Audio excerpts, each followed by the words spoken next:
John Ternus. It's not a name that a lot of people outside of like the immediate Apple ecosystem were super familiar with a couple years ago. But he's been at Apple for 25 years.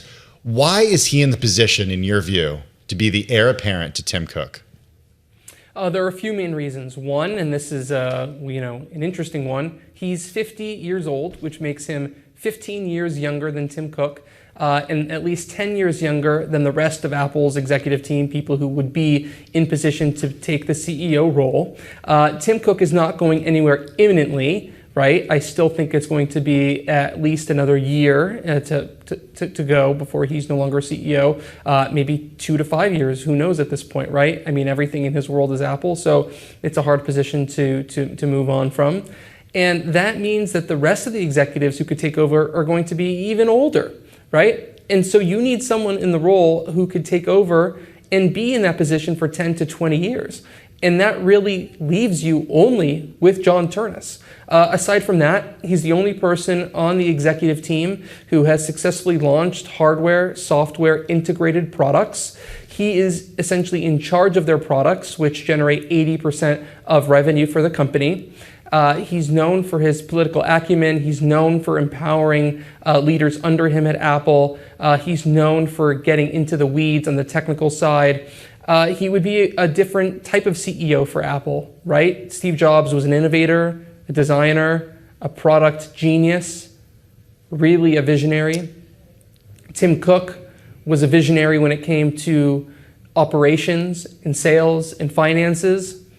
And Ternus, in his own right, is a maestro of engineering, solving hard problems, bringing devices to market, drumming up new products. So that's going to be a different type of CEO, but I still think it would be a continuity pick in the sense that he's worked under Tim for a very long time, well north of a decade. He's been a senior VP at Apple for about 5 years at this point. And he's someone Apple's been pushing to the forefront in its marketing, in its keynotes, meetings with government regulators, meetings with press, local, in different jurisdictions around the world, different Apple campuses and offices globally. So this is someone who's at the forefront of the CEO race at Apple right now. You know, Mark, so much here at Bloomberg, what we'll talk about when we're going through a different economic or market cycle is that, when it comes to like a Fed chair, we need like the right Fed chairman for the era. Like I think about during the great financial crisis, during COVID, and just so on and so forth, or go all the way back to Volcker when we were dealing with inflation.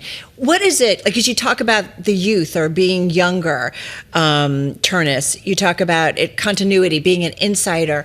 I mean, is that what really Apple needs? I mean, what does it really need? And I guess it's not what Apple needs right now. Apple needs a shakeup. Apple needs someone who's more AI-centric, and the board knows this. And in the conversations they're having within the board, the question is, do we really want the continuity pick, or do we want sort of someone who's an outlier or an outsider who could shake things up on the AI side? And what you keep coming back to is the fact that Apple is a hardware-centric company. They're a hardware platform that all these AI and other services run on top of. And you can't really run the AI unless you have the hardware there at the forefront, right? And so the hardware picture, at least for now, it does work. But let's see if someone else emerges in the next few years. I don't think that's going to happen. Apple is such a unique culture and a unique company that you really can't bring in an outsider. So all signs point to Ternus. Well, on Ternus's track record, Mark, one thing that surprised me, and I kind of let out this audible yelp in the newsroom when I got to this part of your story, was the missteps that he's had have been very prominent. I mean, two things that Apple moved away from that were widely seen as mistakes were happened under Ternus's tenure. Talk about the keyboard, the butterfly keyboard issue, and the touch bar. Yeah, he's not had a good run in the mid-2010s with keyboard-related items. You had the butterfly keyboard, which was a disaster and kept breaking for typing. You had the touch bar. Now, the thing I'll say about the touch bar and the butterfly keyboard, he was the engineering implementer of these ideas. These were two things that were pushed heavily by the design team at Apple at the time. And so he was really executing on the vision that they pushed him to execute on.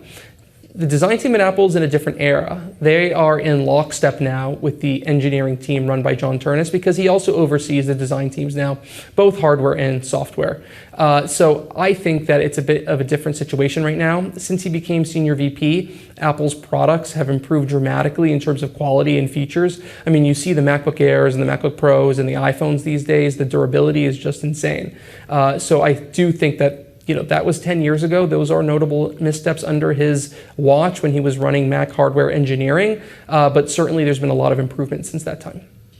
So, I want to go back to how you started. You said Tim Cook, it could be next year, it could be 2 to 5 years. I mean, if it's longer, it actually gives, Cook some more time to kind of figure out and maybe also continue to kind of guide the strategy of the company. I mean, a lot can happen, in 2, 3, 4, 5 years. So I'm just wondering how much is, Ternus a sure thing?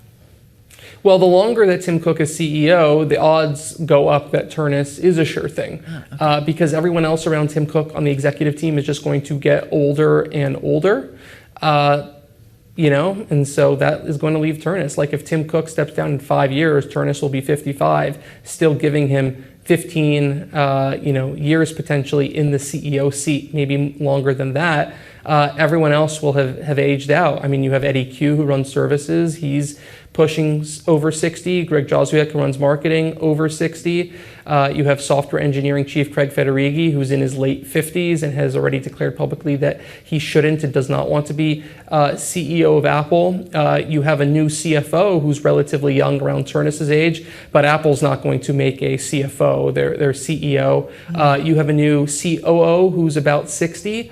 And at this point, he's going to be too old to become CEO as well. And so all of your options are gone. You had people talk about Jeff Williams for many years. He was the COO. They had been putting him in the driver's seat as a successor by giving him more product and design responsibility, but he retired at the end of last year, so he's no longer an option. There was all sorts of speculation about Angela Ahrendts. 6 years ago when she was running retail, she's out of the company as of 2019, so she's no longer an option.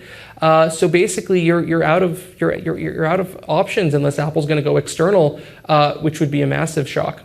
Well, that's what I was going to ask you. What's the chance that they go external, or what's the chance that they bring back somebody who left, but who also knows the culture? Apple has a remarkably bad track record bringing in executives from the outside. Nearly everyone who they've brought in has been a failure from an outsider's perspective. They had their chief people officer, Carol Surface, who was out in 2 years. I mentioned Angela Ahrendts, the retail chief. She was out in 5 years. There's some other examples there as well. But it has not worked out pretty for them from an Apple cultural standpoint. And John Ternus, having been there for 25 years, makes it a lot simpler for him to be in the role. Lots of people at Apple. Oh, the other example I should give, by the way, is John Giannandrea, who was the AI chief. He came from Google, and that was a complete disaster, right? Yeah. So the track record on outsiders has been extremely poor, to say the least. Apple's run like a family business, right? They're keeping it in the family. It's run by the family, the same people who've been around for a very long time. And so they're going to pass it on to the next member of the family, I think. Mark, we don't want to give the entire story away. It is one of the most read stories on the Bloomberg terminal. It is today's big take. Everybody should check it out. It's not all you have on the terminal today.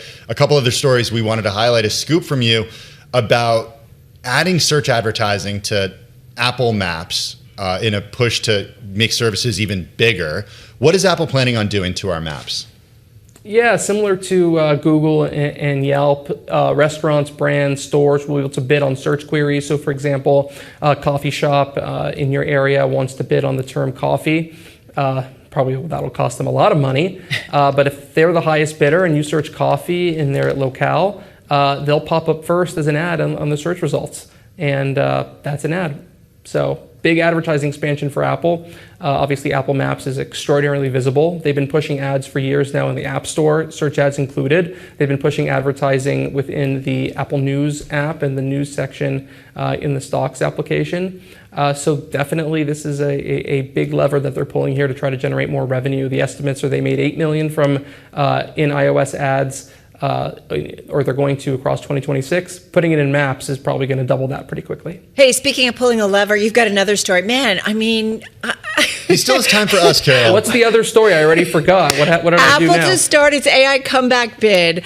Yeah. So talk to us about that. What's coming up, this Worldwide Developers Conference, and what we might get in terms of AI levers?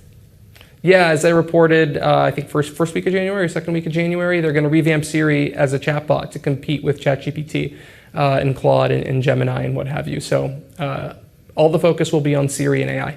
Is this right that they report on, May 1st? I think that's an estimate. Apple, that's an estimate. That's an estimate. Okay. So Mark, yeah, that time frame is typical. WWDC is typically for developers. I mean, that's the whole point of it. You get unveiling of iOS. They announced the new OSs, right? Yeah. So they'll announce iOS 27, the other new operating systems, and so developers get a bunch of new frameworks and tools, and consumers get a bunch of new features. But this year is going to be lighter than usual. This is all the features are going to be about AI this year. Everything else is going to be pretty minimal.